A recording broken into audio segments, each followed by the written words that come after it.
Bienvenue à tous dans ce nouveau numéro de Place au débat. Nous allons parler d'économie aujourd'hui, de ce qui nous intéresse dans notre vie de tous les jours. La crise économique est là, mais les responsables le nient. Depuis la tripartite du 6 mars dernier, la donne a changé. Le discours politique également a beaucoup changé, notamment ce qu'a dit le Premier ministre et certains membres du gouvernement, notamment le ministre des Finances ou encore le ministre de l'Industrie et des Mines. Pendant plusieurs mois, on parlait de crise. On n'a jamais lâché le mot austérité. Il n'est toujours pas lâché. On dit même que la situation est en train de s'améliorer. On souhaite d'abord la bienvenue à nos invités. Bonsoir Hassan Hadouche. Bonsoir. Vous êtes journaliste, spécialiste en économie. Avec nous, Djilali Hadjadj, bonsoir. Bonsoir. Vous êtes porte-parole de l'Association algérienne de lutte contre la corruption.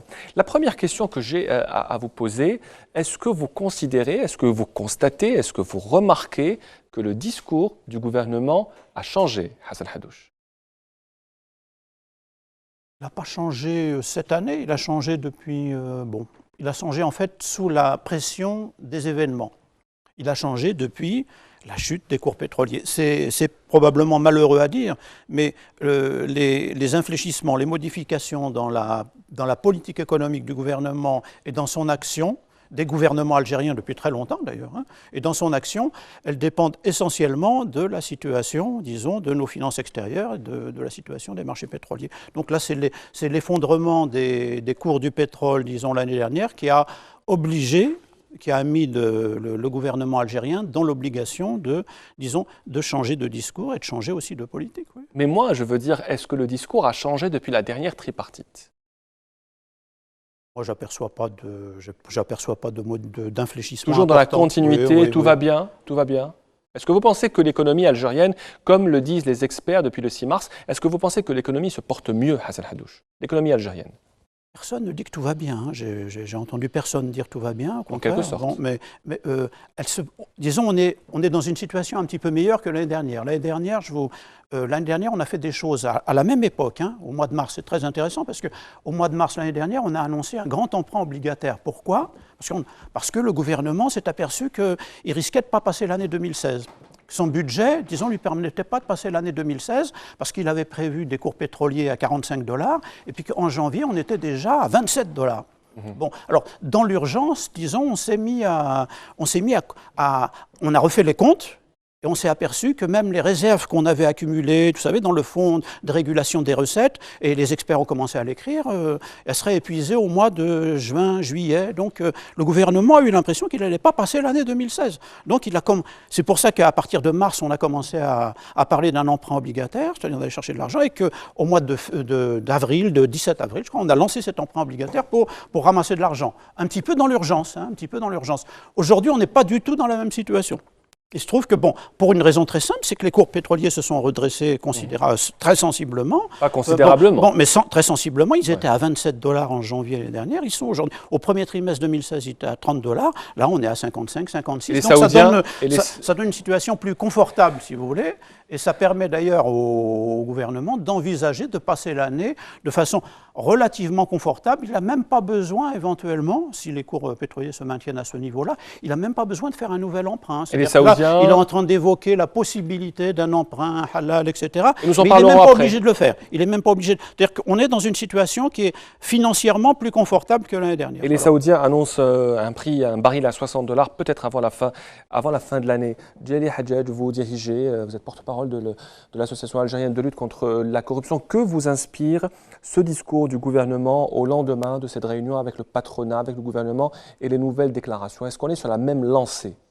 Je crois que vous avez tout à fait raison d'en parler en comparaison avec la tripartite de juin dernier. J'ai suivi avec beaucoup d'intérêt le déroulement de cette tripartite de juin dernier. Les experts étaient présents. Le gouvernement était dans une situation extrêmement difficile. Un discours pessimiste, un discours noir, disant aux Algériens que les choses allaient changer, qu'il fallait se serrer davantage la ceinture, sans oser parler d'austérité. La dernière tripartite, celle du 6 mars, il y a eu l'OPEP entre-temps. Ça c'est incontestable. Il y a une aisance financière que le gouvernement n'espérait pas. La réunion de l'OPEP, les préparatifs ont été extrêmement difficiles. À telle enseigne, la loi de finances pour 2007 est centrée sur 2017 sur un baril à 50 $. Là, tout ce qui est dollars en plus par rapport à la loi de finances permet une embellie. Et effectivement, vous avez parfaitement raison, hein, le discours change. On n'a plus besoin des experts, on n'ose plus parler d'austérité. Par contre, il y a quand même des éléments intéressants dans les résultats de cette tripartite. On parle de mieux maîtriser les dépenses publiques, on parle d'une meilleure gouvernance, éventuellement d'intensifier la lutte contre la corruption, quoique c'est un discours habituel, mais les résultats ne sont pas toujours au rendez-vous. Et enfin, il y a un élément intéressant qui n'est pas banal. Il faut que nous puissions dire la vérité aux Algériens. C'est ce qu'a dit le Premier ministre lors de cette dernière tripartite. Et là, je pense que les experts, la société civile, les citoyens qui s'intéressent à ces questions-là devraient rebondir sur cette question. Elle est importante. Hassan Haddouche, est-ce que le gouvernement dit la vérité aux Algériens? Ouais, c'est difficile de répondre. Moi, je voudrais vous dire, il ne faut pas qu'on donne de faux espoirs non plus aux Algériens. Il ne faut pas qu'on leur dise que la crise économique est derrière nous et que tout va aller très bien dans les prochaines années. Je pense qu'on est là dans un tunnel qui va durer au moins 3 ou 4 ans encore. Hein, on est dans une situation financière qui va être difficile pendant 3 ou 4 ans encore. C'est un petit peu le sens de disons, des trajectoires budgétaires qui ont été tracées par l'État algérien récemment. C'est-à-dire sur les 3 ou 4 ans qui viennent, jusqu'en 2020, on va être dans une situation financière compliquée. On a, les dépenses de l'État sont plafonnées. L'État ne pourra plus augmenter ses dépenses. Disons, ça veut dire qu'en termes réels, en fait, les dépenses de l'État vont diminuer. Ça va avoir des conséquences sur l'activité économique, ça va avoir des conséquences sur le chômage, probablement. Ça va avoir des conséquences aussi sur le pouvoir d'achat des citoyens. Je veux dire, on a une inflation qui est en train de tout le monde en est conscient, qui est en train de s'accélérer, disons, et ça risque de se poursuivre dans les années qui viennent parce qu'on a, disons, on a des problèmes financiers qui vont durer encore pendant un certain nombre d'années. On ne va pas pouvoir importer, hein, disons, ce dont on a besoin autant qu'on l'a fait dans les années passées. Voilà, bon, et c'est ce qui va provoquer en gros l'inflation. On a la situation financière dans laquelle se trouve le pays, y compris avec un baril de pétrole à 55, voire 60 $, ne va pas lui permettre au cours des prochaines années de continuer à importer comme il l'a fait dans la période passée. Ça va provoquer de l'inflation, ça va créer des tensions sur un certain nombre de produits. Et donc, on est encore, pour un certain nombre d'années, dans une situation, on va être encore, pour un certain nombre d'années, dans une situation de crise financière et de crise économique. Hein, et le Premier ministre Abdelmalek Sellel, qui n'utilise pas le mot austérité, qui parle de rationalisation. Est-ce que nous y sommes, selon vous, dans la rationalisation? Est-ce que la gestion des ressources aujourd'hui en Algérie est rationnelle? Je voudrais juste rebondir sur l'histoire de vérité. Je crois que le gouvernement continue à donner sa vérité, mais qui n'est pas la vérité. Qui n'est pas la vérité vraie. Tout à fait. Il y a une rétention d'informations. Et c'est vrai que le pouvoir actuel, avec cette aisance financière, il se donne un sursis de quelques mois. Quoique nous ne sommes pas encore à l'abri d'un rebondissement, j'allais dire, critique au niveau de l'OPEP. Et en même temps, cette rétention d'informations, le pouvoir n'est pas encore prêt, j'allais dire, à libérer l'information, à libérer les données, à libérer les documents, les rapports d'un certain nombre d'experts, d'institutions publiques. Et c'est vrai que ne voulant pas partager l'information, c'est vrai que partager l'information, c'est partager une partie du pouvoir.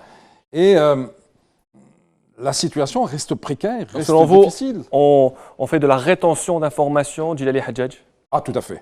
Ah, tout à fait. Et ça, c'est pas nouveau. Ça me rappelle le discours d'un précédent chef du gouvernement qui disait nous ne savons pas communiquer. Et il oubliait de dire nous ne voulons pas communiquer. Et c'est vrai que ce chef du gouvernement s'était même permis d'afficher dans les couloirs des ministères gare à celui qui diffuse de l'information au niveau des citoyens, au niveau de la presse, au niveau des médias. Et ça, c'est un élément essentiel. Tout à fait. Moi, j'ai été surpris une fois dans les couloirs d'un ministère à découvrir cette circulaire d'Ouyaria quand il était chef du gouvernement. Et qui continue à dire nous ne savons pas communiquer. En fait, nous ne voulons pas communiquer. Et c'est peut-être là, j'allais dire, un carrefour des enjeux futurs. Et j'y reviendrai peut-être tout à l'heure, alors que nous avons une nouvelle disposition dans la Constitution algérienne de 2016 qui, à mon sens, est assez extraordinaire. C'est un peu donner le droit à l'accès à l'information gouvernementale pour tous. Ça, alors, à propos d'accès à l'information, moi, je considère que c'est vrai que les gouvernements Yahya, jusqu'à encore 4 ou 5 ans, étaient des gouvernements qui étaient tentés par l'embargo sur l'information économique. Et c'est vrai que depuis 4 ou 5 ans, la période Sellal, c'est plutôt une période de transparence en matière d'information économique, c'est plutôt en matière financière, on connaît l'évolution des réserves de change, on nous parle disons du contenu des réformes économiques, des problèmes concrets que rencontre l'économie algérienne. Il y a beaucoup plus de transparence, disons, dans la période récente, dans les 4 ou 5 dernières années, que dans la période précédente, disons, dans la période qui a été, en gros, celle des gouvernements Yahya. Bon.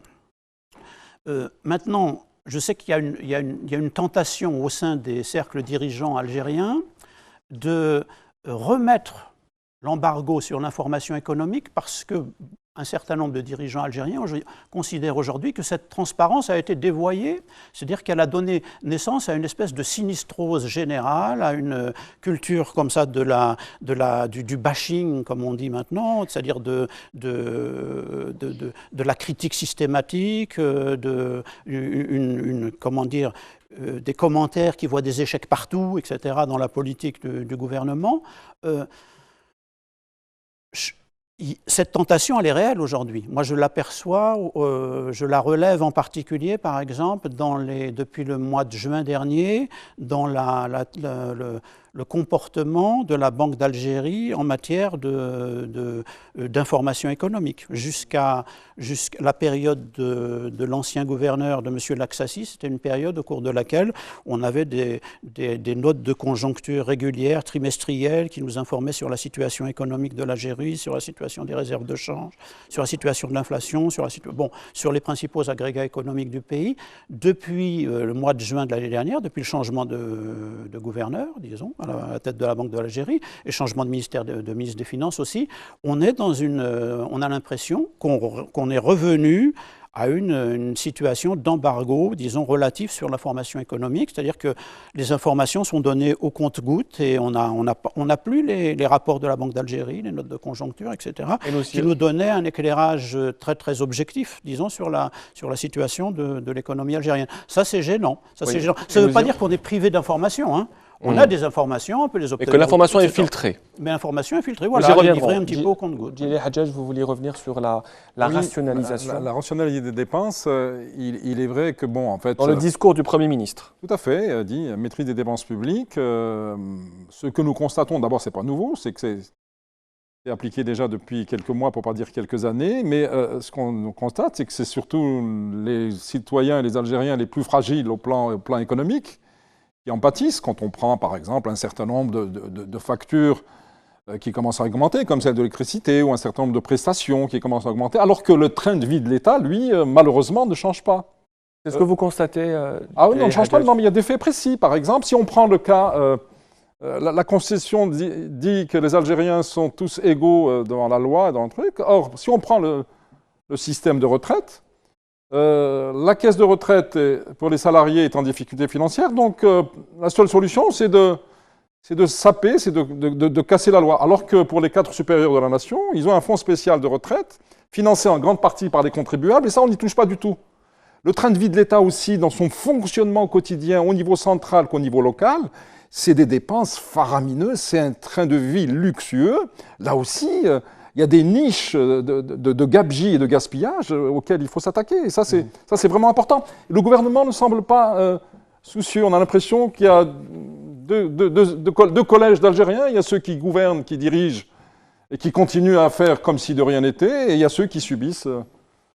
Est-ce qu'on peut dire que le gouvernement ne donne pas l'exemple quand on parle absolument d'austérité et de rigueur aujourd'hui ? Il y a un problème d'exemplarité, manifestement. Je veux dire, on est dans une période... Bon, l'État a diminué ses dépenses, hein, globalement, mais c'est vrai que si on veut que cette politique soit acceptée, et cette politique qui va se poursuivre au cours des prochaines années, disons, si on veut qu'elle soit acceptée par les citoyens, je ne pense pas que l'impact économique, si vous voulez, des dépenses disons, des hauts fonctionnaires soit un impact considérable en termes objectivement, je veux dire, en termes financiers, ça ne représente pas quelque chose de considérable. Mais en termes ça pose un problème moral, ça pose un problème d'exemplarité. parité, ça pose un Tout à problème. fait, c'est important. Bon, je sais qu'il y a eu quand même des choses qui ont été faites. Je sais que le Premier ministre a donné des instructions pour qu'on ne renouvelle pas les parcs automobiles, etc. Je sais qu'il y a un an ou deux, il y a pas mal d'administrations, Est-ce que vous êtes certain qu'on ne renouvelle pas le parc automobile, Hassan Haddouche? On voit de nouvelles voitures dans les ministères. On en parlait il y a 2 ans déjà. C'est-à-dire qu'il y a un certain nombre, effectivement, de hauts fonctionnaires qui s'étaient aperçus, qui avaient senti venir, si vous voulez, la diminution des dépenses et qui avaient commencé à engager des démarches pour remplacer les anciennes Passat par des nouvelles Passat. Je veux dire, les grosses. Bon, je sais que ça a été bloqué. Ça a été bloqué par le Premier ministre. C'est faux. On voit les nouvelles Passat aujourd'hui dans les institutions. Les avis d'appel d'offres continuent à être publiés en termes de commande. Alors comment est-ce que cette tentation-là, elle existe? Est-ce que quelqu'un peut nous expliquer aujourd'hui pourquoi est-ce que le gouvernement continue de commander les nouvelles Passat pour ces institutions publiques, alors que les anciennes ne sont pas très vieilles? Oui, non, mais tout à fait. Non, mais ça aussi, c'est un signe de gabégie, de gaspillage qui continue. Et si on devait, par exemple, donner le nombre de véhicules de luxe qui sont encore à ce jour détenus par des ministres qui ne sont plus en fonction, mais c'est horrible. C'est horrible. Les pouvoirs publics n'arrivent pas à récupérer ces véhicules qui sont extrêmement coûteux de je ne sais pas combien de ministres qui ne sont plus en fonction. Et donc là, il est vrai que l'incidence financière n'est peut-être pas énorme sur la question économique. Mais en termes d'éthique, de morale, c'est un problème de morale. Il y a un problème d'exemplarité. Si nous voulons que cette austérité dont cache le nom soit plus ou moins acceptée par le plus grand nombre, il faudrait que les pouvoirs publics au plus haut niveau de l'État donnent l'exemple. Bon, il y a aussi un problème d'éthique, même chez nos voisins français, qui sont une grande démocratie européenne. Donc, alors, quand on voit ce qui se passe ailleurs, on peut se poser des questions sur nous. Mais l'inflation d'emplois fictifs au niveau des institutions de l'État algérien, c'est un fléau énorme. C'est un fléau énorme. Combien, j'allais dire, de proches, on est complètement dans le népotisme. La femme, les enfants, les amis, les copains. Reçoivent des salaires sans aucune contrepartie. On recrute à tout va. Il suffit qu'un ministre ait quelques dizaines d'établissements sous tutelle et il se met à dispatcher, à distribuer des salaires. Et ça, c'est un véritable fléau. Voilà une niche. C'est une niche importante, celle des emplois fictifs, celle de l'exemplarité. Hassan Haddouche, est-ce qu'elle pourrait nous servir? C'est un problème qui, encore une fois, c'est un problème d'exemplarité, c'est un problème moral. Est-ce qu'on est en mesure de le mesurer financièrement? On n'est pas en mesure de le mesurer financièrement. Il faudrait des enquêtes, très approfondies. Il faudrait qu'on ait plus de moyens que... les emplois fictifs sont détectables. Les emplois fictifs sont détectables. Il suffirait que les services de police judiciaire puissent avoir le feu vert pour mener une enquête. Mais alors là, c'est connu. Pour avoir le feu vert, ce serait compliqué. Voilà, c'est compliqué. C'est clair. Et quand Jeli Haddad dit qu'il y a un manque d'éthique, un manque d'exemplarité, comme vous le dites, est-ce que ce n'est pas une forme de corruption? Tout à fait. Oui, tout à fait. Vous savez, la définition de la corruption, ce n'est pas uniquement la commission et le pot de vin et j'allais dire, et autres privilèges et autres cadeaux. Elle prend énormément de formes. La culture du népotisme au sein des institutions algériennes, institutions d'administration publique, est un fléau, et ça fait partie de la définition acceptée d'ailleurs par les Nations Unies dans le cadre de sa convention internationale. Et ça, ce sont des pratiques qui malheureusement existent encore. J'allais dire à la limite, quand un ministre recrute son cousin, son beau-frère, ainsi de suite, à la limite qu'il nous ramène au moins quelqu'un qui a les compétences nécessaires. Ça n'est malheureusement pas souvent le cas. Et l'exemple le plus édifiant est celui de la sécurité sociale. Et quelle est la définition aujourd'hui de la corruption, selon les Nations Unies et selon votre association, Jeli Haddad? Tout à fait, c'est user de son pouvoir à des fins privées et personnelles en dehors des lois de la République. Alors, nous allons revenir également sur cette réunion importante. Alors, beaucoup d'annonces sont faites actuellement. On dit que la situation économique est en train de s'améliorer. Est-ce que vous constatez, Hassan Haddouche, que sur le terrain, la situation économique est en train de s'améliorer? Oui, je pense qu'il y a des améliorations sur le plan. Bon, on a un Premier ministre qui apparemment a un problème avec les chiffres, parce que l'année dernière déjà, Biskra, il s'était trompé sur les chiffres. Cette année, il s'est encore trompé sur les chiffres. C'est quand même gênant. Quel genre de chiffres? En plus, moi j'ai vérifié, c'est pas lui qui s'est trompé. Enfin, c'est pas lui qui s'est trompé, parce que j'ai relu le texte intégral de son intervention hier, et les erreurs sont dans le texte. Et je pense pas que ce soit lui qui a écrit le texte. Donc, il a des conseillers apparemment. Bon. Ça a été relevé par la presse, en particulier par vos confrères de TSA, etc. Donc, on a parlé exactement. Il y a des choses importantes qui ont été faites depuis 2 ans. Les choses les plus importantes qui ont été faites depuis 2 ans, c'est la diminution des importations. Il y a 2 ans, on importait encore, en 2014, on avait importé 60 milliards de dollars de marchandises. Bon. En 2015, on a diminué, on est descendu à 52. L'année dernière, on est descendu à 46. C'est déjà très important. Hein. Ça veut dire qu'en 2 ans, on est passé de 60 milliards d'importations à 46 milliards d'importations. Donc, on a économisé 14 milliards de dollars. C'est relativement considérable. Le problème, c'est que ce n'est pas du tout ces chiffres-là. Ça, c'est des chiffres officiels qu'on connaît, que tout le monde connaît, que le ministre des Finances a donné depuis longtemps. Le problème, c'est que ce n'est pas ces chiffres-là qu'a donné le Premier ministre hier. Le Premier ministre, il a dit qu'on était passé de 66 à 35, etc. Donc c'est très gênant. En fait, en lisant un texte qui lui avait été rédigé par ses conseillers. Et ça, c'est très gênant parce que lui, il a dit, là, il est très très loin de la réalité et des bons chiffres. Bon, en plus, il nous annonce que cette année, on va descendre de 36 à 30. Et là, ça, c'est pas possible, ça, parce que, je veux dire, c'est quelque chose c'est un objectif, ça, qu'on n'arrivera jamais à atteindre. 30 milliards de dollars d'importation, c'est impossible. C'est-à-dire qu'on va buter, d'ailleurs, on a commencé déjà cette année à buter sur un seuil d'importation qui semble à peu près incompressible. Hein. On a l'impression autour de 45 milliards de dollars. C'est-à-dire que là, on est clairement, à mon avis, à la limite des économies qu'on peut faire sur les importations, à moins, évidemment, de créer une situation, à ce moment-là, de pénurie généralisée dans beaucoup de secteurs, parce qu'on va en parler. Parce que c'est ça le risque, hein, quand on... Bien sûr. Mais pour l'instant, il n'y a pas de pénurie généralisée, il y a de l'inflation. Alors, vous dites que c'est gênant, les chiffres donnés, c'est gênant, c'est le moins que l'on puisse dire. Lorsqu'un Premier ministre se trompe à cause de ses conseillers, est-ce que c'est acceptable, Djeli Hadjadj? C'est un peu inquiétant, ça. C'est vrai que c'est délicat, c'est assez anormal. Un commis de l'État, j'allais dire, de cette dimension, avec le poste qu'il occupe, puisse... je suis très friand de la presse gouvernementale. Ah bon? Tout à fait, depuis déjà très très longtemps. Vous lisez le Moudjahid? Je lis le Moudjahid tous les jours. Et vous vous portez très bien, il n'y a pas de problème. Disons que ça me permet de voir un peu comment les choses se passent au sein du pouvoir, parce qu'il a beau faire de la rétention, il a beau cacher un certain nombre de choses, c'est quand même une source qui n'est pas négligeable. Et pour rebondir sur ce qui vient d'être dit, effectivement...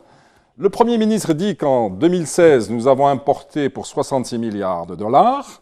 Notre objectif en 2017, c'est de descendre à 35 milliards de dollars, mais il ne dit pas comment.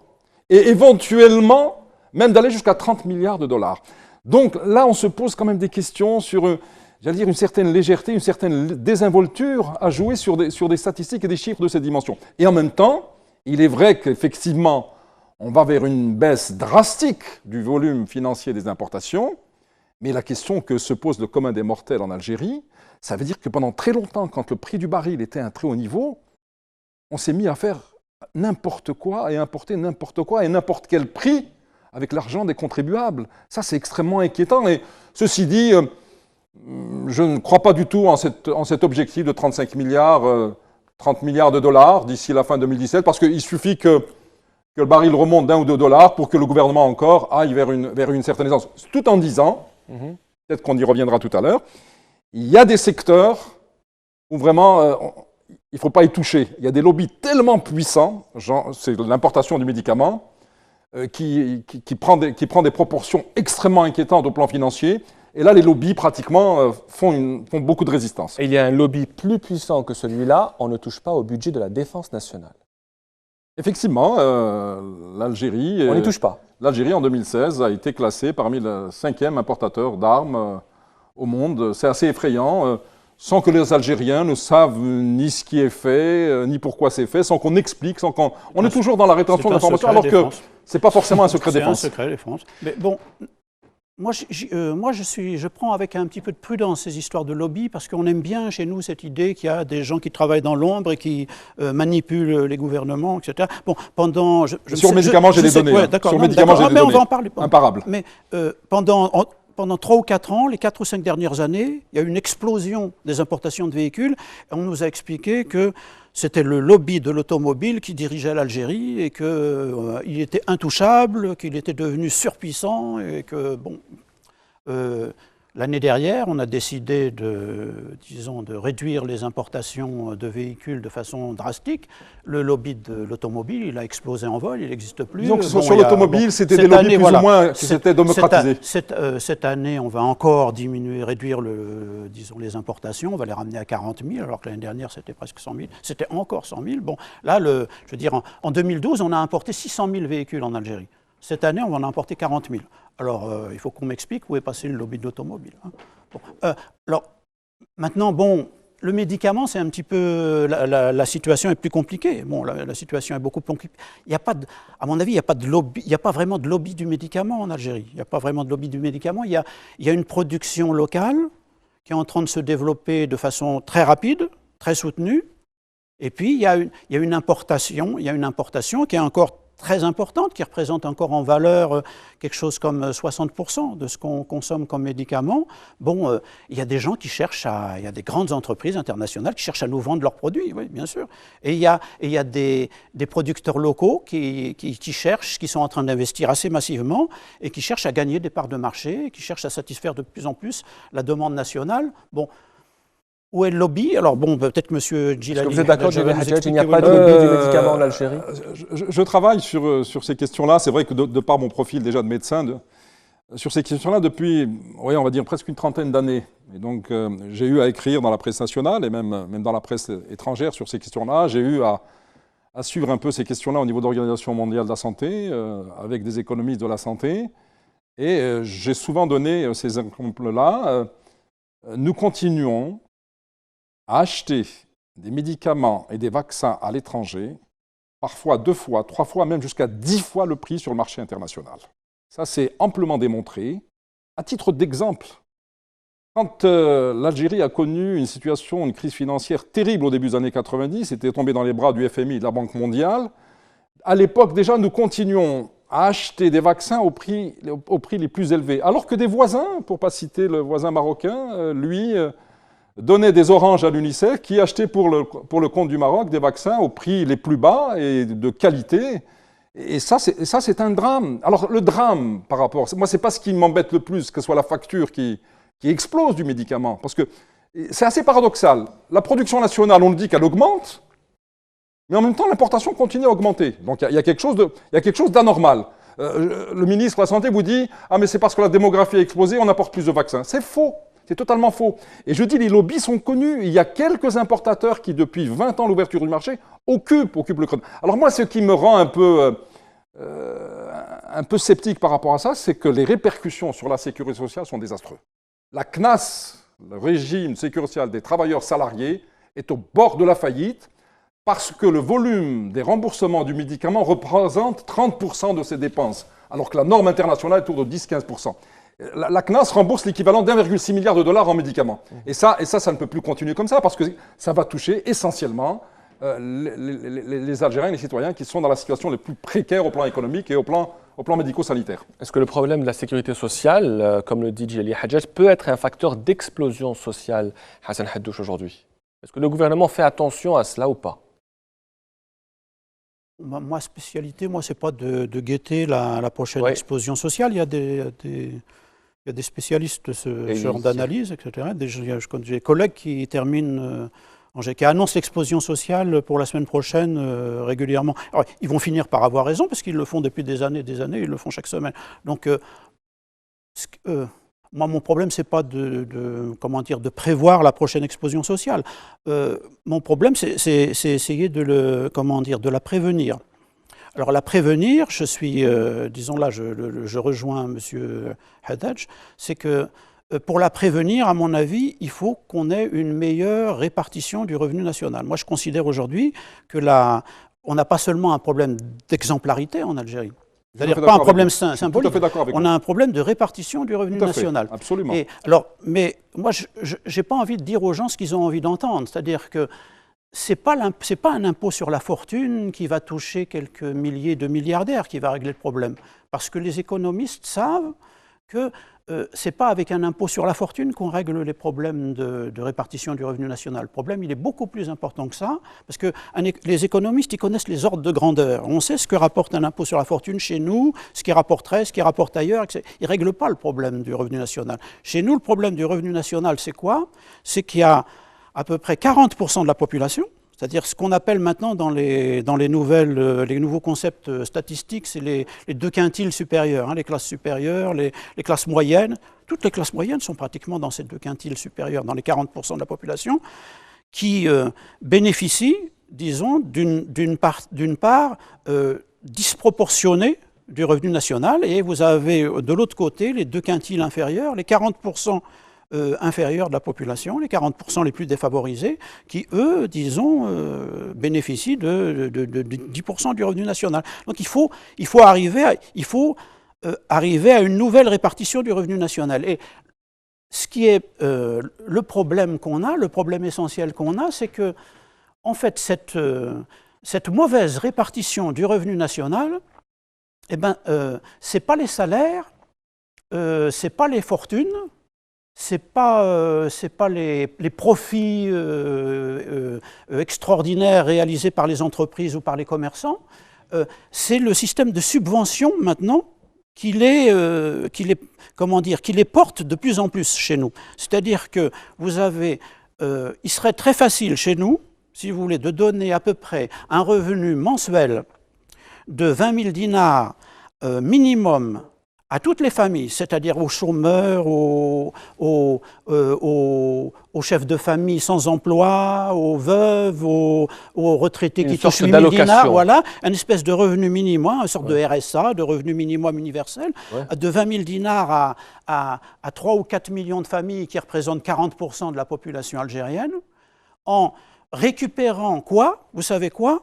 Eh bien, en récupérant les subventions qui sont consacrées à l'essence. Vous savez que l'essence, le prix de l'essence en Algérie, il coûte au budget algérien, il lui coûte 7 milliards, au moins 7 milliards de dollars par an. Ouais. Avec ces 7 millions de dollars par an, vous pouvez très largement, vous pouvez presque le faire 2 fois.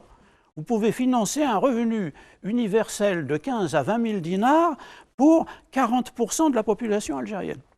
C'est-à-dire que les handicapés qui touchent 5 000 dinars aujourd'hui, vous pouvez leur donner 15 000 dinars par mois.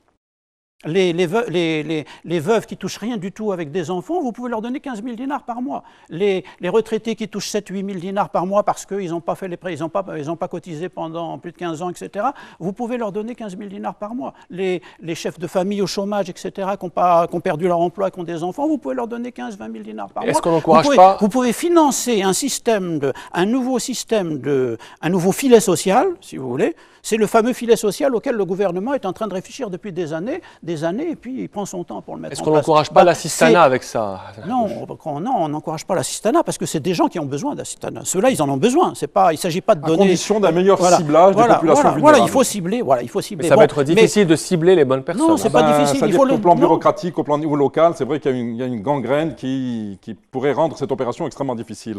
Est-ce qu'il y a une raison pour pas la faire? C'est pas une raison pour pas la faire. Encore une fois, c'est pas une raison. Ça fait des années que le gouvernement en parle. Oui. Maintenant, il y a urgence, il faut le faire. Il ne faut pas prendre son temps, il ne faut pas se dire je vais le faire dans 2 ans, dans 3 ans. C'est pour ça que je vous parle de ça à propos d'explosion sociale. Oui. C'est maintenant, parce que c'est maintenant que c'est maintenant que les inégalités sont perçues par les gens, c'est maintenant que les difficultés pour les gens, matérielles pour les gens deviennent de plus en plus... C'est difficile maintenant d'aller au marché, ça devient un vrai problème maintenant, avec les prix qu'on a, les prix des légumes maintenant. C'est pour ça que le gouvernement n'est pas intéressé par ce type de solutions qui s'inscrivent dans le moyen et long terme et qui permettent effectivement au plan social d'aller vers moins d'inégalités, une meilleure répartition. Tant qu'il y a toujours cette aisance financière dans laquelle plonge le gouvernement, que ça lui donne un sursis de quelques mois, on tourne le dos à ce type de solution. Moi, j'en reviens à la question de la sécurité sociale. Quand on dit est-ce que le gouvernement est conscient? Moi, je dis non parce que la situation est réellement très difficile. D'ailleurs, il y a à peine quelques jours, le ministre en charge de la sécurité sociale a malmené les responsables de la CNAS sur un sujet dramatique qui est celui du recouvrement des cotisations. Actuellement, le volume des cotisations impayées se chiffre à plusieurs centaines de milliards de dinars. Et c'est un fléau qui traîne depuis 20 ans. C'est pour vous dire que quand nous sommes dans une aisance financière, on laisse aller au niveau gestion, et quand nous sommes en situation de crise, on tire la sonnette d'alarme et on tire pas bien la sonnette d'alarme. Il y a un réel problème de gestion au niveau du système de protection sociale. Pour vous, le ministre du Travail n'est pas attentif? Comment? Le ministre du Travail n'est pas attentif?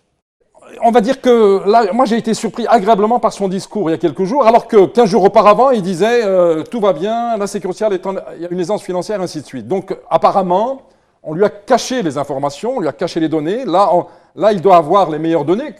Moi, j'y travaille depuis des années, donc je les ai. C'est vrai que c'est effrayant qu'un organisme de sécurité sociale aussi important puissent être en incapacité de recouvrir des cotisations, mais c'est inquiétant. Et concrètement, Djily Hajjaj, comment se porte aujourd'hui la sécurité sociale? Ah non, Est-ce qu'il y a une aisance financière ou pas? Pas du tout. Pas du tout. La Caisse nationale de retraite donc, est en déficit financier. La CNAS vient au secours parce qu'il y avait encore un peu d'argent dans ses réserves. Là, il n'y a plus d'argent. C'est ce qui a amené le gouvernement à voter cette loi sur la retraite qui supprime la retraite avant 60 ans. Mais il y a une situation financière extrêmement délicate et il y a un problème de gestion, il y a un problème de qualité des ressources humaines, il y a un problème de compétences. Donc, le ministre, il faut qu'il continue sur son discours. Et ce n'est pas en leur donnant un sursis de quelques semaines d'ici le mois d'avril, en leur disant, écoutez, je compte sur vous pour récupérer tout cet argent. Il y a telle enseigne qu'il y a par exemple, au niveau de la sécurité sociale, ils ont ouvert ce qu'on appelle un acompte 70, ce sont des cotisations que reçoit la CNAS, ils ne savent pas du tout d'où est-ce qu'elles viennent. C'est inquiétant quand même ça. Non mais là, moi, bon, il faut éviter de dire aux gens ce qu'ils ont envie d'entendre. C'est-à-dire, à propos de la caisse de sécurité sociale, à propos de la caisse de retraite. Moi j'ai de l'info, je la donne. D'accord, oui, non, d'accord, mais je veux dire, on n'arrivera pas, c'est pas possible ça. On pourra pas financer un système de retraite, c'est des recettes et des dépenses. On n'arrivera pas à financer un système de retraite stable, un système de sécurité sociale stable, disons, en partant à la retraite à 50 ans. Ça, c'est impossible. On sait qu'il va y avoir de plus en plus de vieux en Algérie. Il y a une conférence qui a été faite, une journée d'études qui a été faite il y a 2 jours, là, ou il y a quelques jours, sur la démographie en Algérie, avec des experts algériens de très haut niveau qui nous ont expliqué qu'aujourd'hui, on a 9% de retraités en Algérie, 9% de la population qui est à la retraite. Bon, en 2050, il y aura 22% de la population algérienne qui sera à la retraite. Bon, il faut bien c'est-à-dire que le nombre de retraités il va être multiplié par 2,5. Bon, il faut qu'il y ait des gens qui cotisent.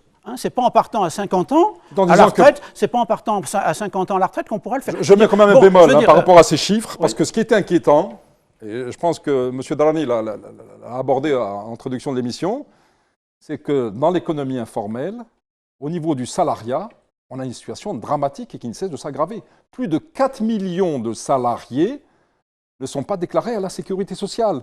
Donc dire qu'il y aura autant de retraités, ce sont pratiquement 4 millions de salariés qui, arrivés à l'âge de la retraite, n'auront pas droit de retraite parce qu'ils n'ont pas cotisé. Voilà. Donc, aussi... On ne les comptabilisera pas dans... Absolument, ils n'auront pas cotisé. Dans la catégorie de retraités. C'est une situation qui... Les chiffres de l'Office national des statistiques. Ouais, d'accord, mais c'est une situation qui n'est pas propre à l'Algérie. C'est-à-dire que l'emploi informel... Oui, mais dans des proportions quand même inquiétantes. Non.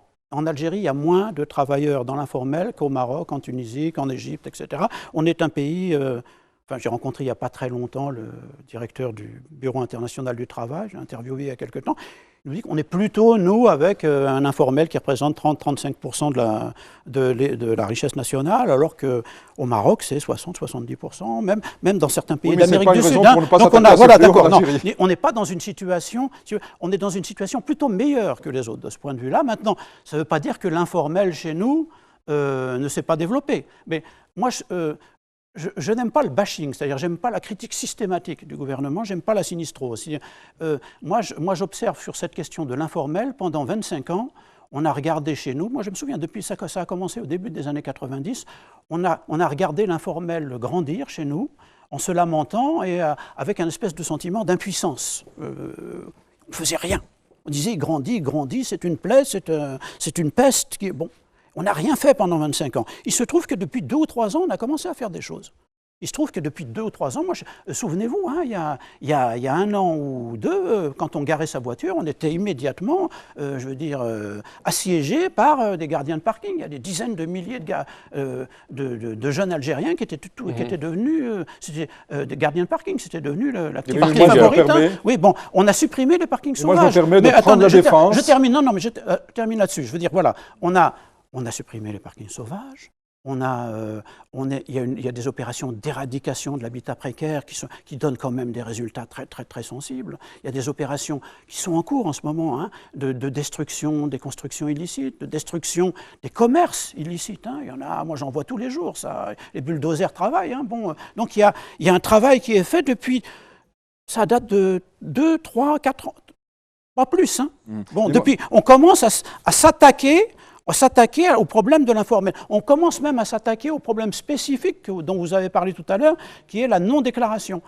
C'est seulement en 2016, mais c'est quand même en 2016, qu'on a commencé à faire des opérations de régularisation des salariés non déclarés. Des salariés non déclarés et des non-salariés aussi, des commerçants non déclarés. Là, les caisses de sécurité sociale ont, disons, donné la possibilité aux entrepreneurs, ou aux chefs d'entreprise de déclarer leurs travailleurs sans payer d'amende, etc. C'est des choses qu'on ne faisait pas, qu'on n'avait même pas essayé de faire jusque maintenant. Eh bien, depuis 2 ou 3 ans, on commence à le faire. Donc, il faut quand même le mettre à l'actif du gouvernement. Je veux dire, je vous dis, pendant 25 ans, on a regardé l'informel grandir sans rien faire.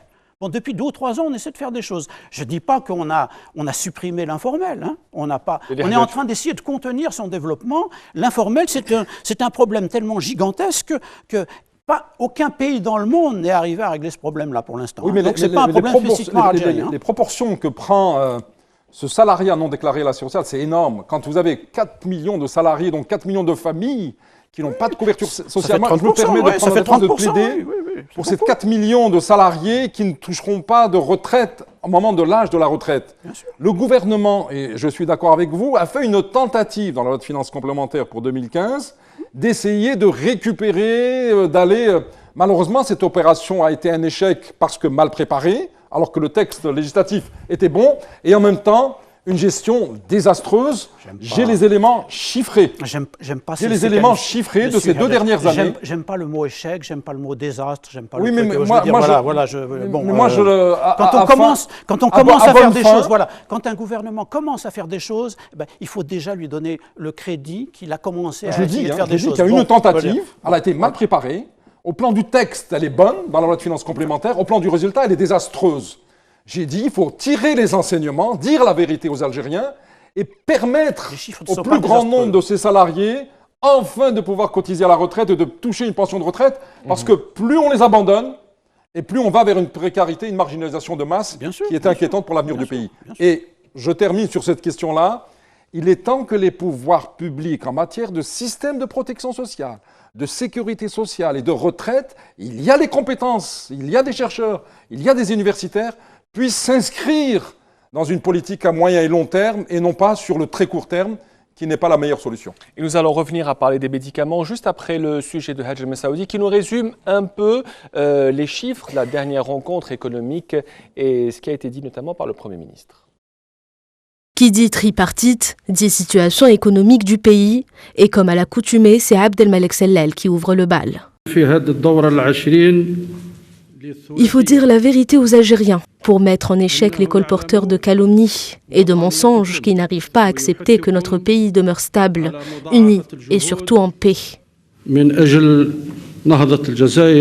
Il faut dire la vérité aux Algériens, cela implique pour le Premier ministre à faire preuve de vigilance sur le plan budgétaire. Dans son discours, le chef du gouvernement parle d'une réduction d'importation à 30 milliards de dinars cette année et d'une stabilisation du budget de fonctionnement. En 3 ans, la valeur des importations est passée de 66 milliards de dinars à 35 milliards de dinars en 2016. C'est la moitié.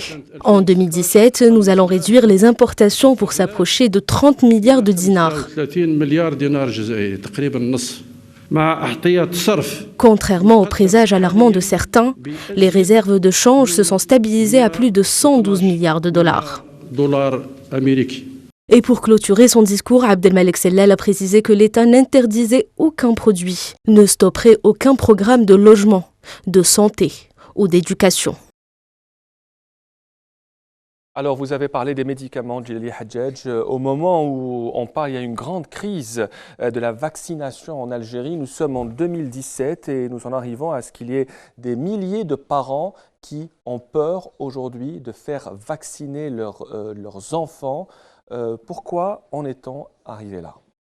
Ça, effectivement, c'est extrêmement inquiétant parce que c'est à la fois une crise de confiance,